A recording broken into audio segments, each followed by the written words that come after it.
And that guy is my very good friend's, not lover yet, but love interest, right? And I said, I can't have sex with someone who my very best friend, my Viking sister, is like going out with, so interested in, right? So I told him, no, you went out with Lisbeth like for 2 weeks, right? Yeah. She's my really good friend and sister, she's going to be so pissed off, you can't do this, yeah. I'm like, really in the middle of everything, so. So he said, yeah, it's okay. And he moves on to another girl, right? And I'm like, I go to bed now, right? So I can go to sleep. And then he's with another girl, right? And then at the breakfast table, my friend said, you know what?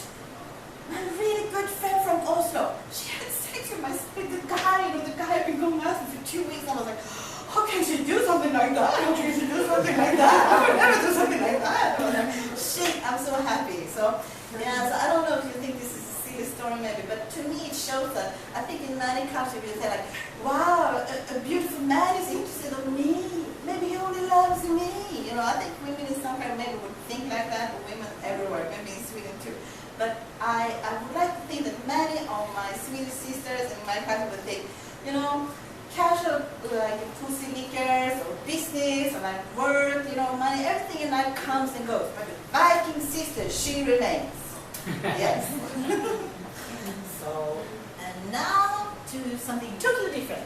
No, because now I'm going to talk about Pippi, and first I'm going to talk about Astrid Lindgren. Lindgren?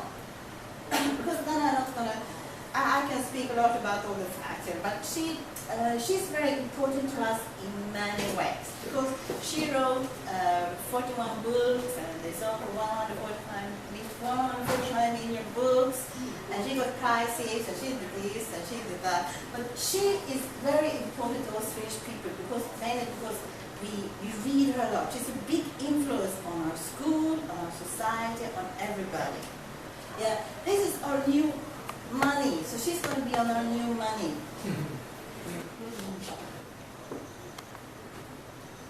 And she's of course on the stamp.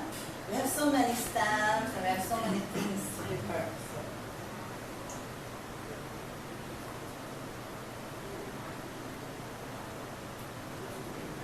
And we also have this kind of, like you told me you visited, Astrid Lindgren is like an amusement park, right? Yeah, that's more natural.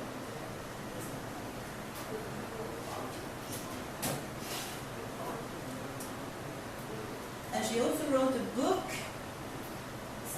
This is My Cow Wants to Have Fun. And this is why she is so important to us, because she is a very important political person. She started out like a single mom, so yes, that was very kind of unusual in the 40s. And she became a writer quite fast. She was a journalist, a writer, and then she started to write. And then in the 70s, she was really popular already, and it was in Germany, I think, and they said she wanted to give her a big prize. And she said, I want to speak about something I think is important. I want to speak about why can everyone hit or abuse children in their homes. This was 1970s, 30 years before the United Nations Convention for Children. And she said, I can't hit anyone at work. I can't hit anyone outside. How come you can hit someone who is smaller than you in your home? It's just crazy, right? And the German people said like, this kind of somebody said, no, you shouldn't, we don't want to talk about this, maybe someone will get upset, and blah, blah, blah, blah, blah. And she said, if I can't talk about this, I don't want to have the prize or the money or whatever. So she talked about this in 1970 something. We got Sweden is the first country in the world got the law against child abuse. And just like last summer, it was like nothing wrong about Italian, but it was an Italian tourist who kind of slapped his child in a restaurant in Stockholm, and the police came and got him and had to pay a fine. He said, I never come back to this crazy country, you can't even slap your child in some place. So that was one law. And then another law was very important, is about animals. Because she grew up in the countryside, and she thinks animals are also, they're animals, right? So she said, we have a lot of space. How come the cows and pigs and chickens, they are in a small cage, right? How come?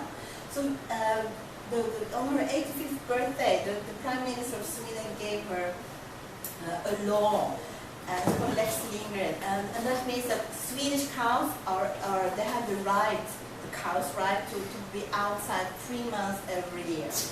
And this would sound maybe silly to you, but think of cows. You drink milk. Where does it come from? How did that cow feed, right? In the old days, they're out. When cows are like down from the country somewhere, and cows and animals, they really like to be outside sometimes. So that's a secular law. And yeah, she was also in the political life for like taxes. She was involved with so many things like old people and children and education and immigrants. She was really kind of pro-immigration, like welcome everybody to our country. And she did everything to her writing. And on those 41 books, I think like at least like 20 of them became movies, and they're translated to 95 languages and spread all over the world, over all kind of boundaries.